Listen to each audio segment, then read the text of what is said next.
Welcome to DBL. Former First Lady Rosalynn Carter is being laid to rest today in her hometown of Plains, Georgia. And yesterday there was a big tribute service in Atlanta with family and friends honoring her life of service. Former President Jimmy Carter, who is 99 years old, attended the service. He was wheeled in with a blanket covering him, featuring a picture of his late wife. Ooh, that image alone. Whew. Their daughter, Amy Carter, shared a letter her father wrote 75 years ago to his beloved wife. Take a look. My darling, every time I have ever been away from you, I have been thrilled when I returned to discover just how wonderful you are. While I am away, I try to convince myself that you really are not, could not be, as sweet and beautiful as I remember. But when I see you, I fall in love with you all over again. Does that seem strange to you? It doesn't to me. Goodbye, darling. Until tomorrow, Jimmy. Wow. Woo. So what do you think of this incredible love story and seeing Jimmy Carter again? Tori, you know, if there's not a movie in the works documenting this rare love, there is right now. You're emotional. Please talk to us. Amy Carter was just a youngin' in the White House during that administration, and to see her speak and to hear him say 75 years ago, "I'll see you tomorrow," you think of what he's looking forward to, and he's looking forward to seeing Rosalyn again. It's a beautiful thing that he showed up. You know, he can't speak, he can't walk, but he's there. And 99% of life, we all know, is showing up. And he showed up for her, knowing that he'd be on the highest of public images all over the screen, not looking, I'm sure, like he wanted to, but he had to say goodbye to his Rosalyn. Just so you know, they are the longest married presidential couple, 77 years. His mom, Jimmy Carter, mother, delivered Rosalyn. I mean, it's insane, this small town that they lived in. And he met her when he was 3 days old. Right. 3 days old. So he's never woken up without her. Right. So that's a really hard thing to realize. And it reminds me of the Johnny Cash line where they said, "Johnny, what's your idea of heaven?" He said, "This morning, over coffee with June." Wow. And for some people, that's it. And she worked on genocide in Cambodia, mental health, aging. She was the leader of his commission in the White House. She got the Presidential Medal of Freedom along with Jimmy Carter because of her work. It's how you want to live. She's survived by 4 children, 11 grandchildren, and a sister. Wow. And all First Ladies were there to pay her respect. Well, speaking of which, because I do want to talk about the number of high-profile guests that were in attendance at the memorial. It included President Biden and First Lady Jill, Bill and Hillary Clinton, Laura Bush, Michelle Obama, and Melania Trump. But we have to talk about this part because that's what all you are talking about.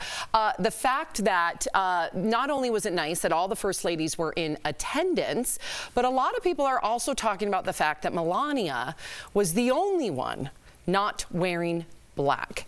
Is this, now let's present it this way at the table, because I do want to be fair to our audience. Are people hyper-focused that Melania isn't wearing black because it's Melania Trump? Or is it the fact that socially there is a norm that when you go to a funeral, you wear black, especially at a state funeral, you wear black. I'm just saying, I'm not absurdly offended. This was wrong. And also, she knew, she speaks in clothing. The "I don't care, do you" on her back, she speaks in clothing. That will be spoken about the next day, remarked about. She stood out. She did it on purpose. She is wearing a black dress under that Doesn't matter. She didn't take the coat off. You wear black to a state funeral. This is inappropriate. I'm sorry. And inappropriate might be the right word. You know, I think about it. What are we really talking about here? It's really just a bad look. If you show up underdressed to a function, you're like, "Oh, I didn't know this is your retirement ceremony. I shouldn't have jeans on." It's not the end of the world. We're not going to kick you out. We're not going to kick you out of the friend group. But it's a bad look, and I think maybe somebody should have told her. But I don't. I do think to your point that I do think thinks it's a statement. Malicious. She's been to state funerals. This woman was First Lady. She knows the protocol. You don't wear gray, and she knew she'd be spoken about. It was to stand out, in my opinion, and it was rude. Okay. What do you think, Jeff? Well, I mean, I don't. It doesn't matter. You know what I mean? If you don't like Trump, you're going to say this was wrong. If you like Trump, you find an excuse of why it's right. She wore a black dress. Whatever side you're on, you're just going to make an excuse. But you could always just throw it back to like, well, why is there dress codes in school? Don't tell me what to wear. This applies too. Listen, for me, I wear black. If there's a funeral going on, I wear black. It's not about me. You're paying respects to the person there. You wear black. Somehow, this has gotten political, like everything else. Like everything else on the whole planet, it's gotten I don't think it's political. I think it's about it being appropriate and inappropriate, and she was inappropriate, and we called her out. All right, well, let's continue our conversation about the First Ladies, but this time we're going to speak about something a little bit nicer. Joe Biden unveiled the White House Christmas decorations earlier this week. They include 90, oh, I love this. Oh, it's so festive. There's 98 Christmas trees, more than 142,000 twinkling lights, and nearly 34,000 ornaments. So she hoped it will inspire visitors to embrace their inner child and the magic, wonder, and joy of the season. This is beautiful. It's a lot going on. No, I love it. I love it because to me, it's comforting. There's, you know, I'm not doing this for political reasons. I'm just doing, I swear to you, for my own personal taste. You put that in contrast with Melania's decorations. Do we have them?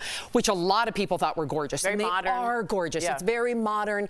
But to me, if you see how I decorate in my house, it's a lot more childlike. So I like, and again, this is not political, I like the way that the current administration decided to make it very whimsical Personally, and young. I like the Melania ones. I could you see can that see with my, you. my kind Yep. of taste. I see your I aesthetic like in that. plain and just kind of, I like the lights.